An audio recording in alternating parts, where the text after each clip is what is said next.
నా డైరీలో కొన్ని పేజీలు.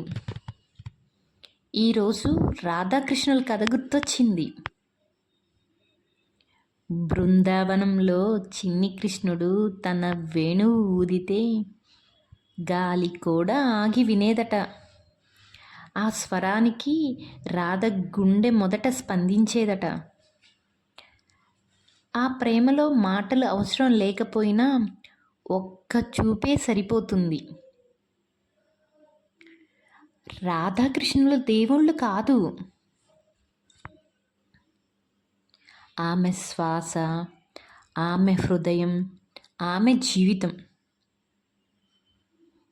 కృష్ణుడు ఎప్పుడూ రాధతో పెళ్లి కాలేదు, కానీ ప్రపంచం ఎప్పుడు రాధ కృష్ణ అని మాత్రమే అంటుంది. కృష్ణ రాధ కాదు. ఎందుకంటే ప్రేమలో రాధ స్థానం మొదటిది.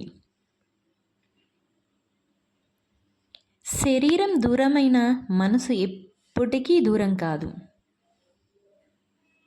ప్రేమ అంటే దగ్గరగా ఉండటమే కాదు, హృదయంలో నిలిచిపోవటం.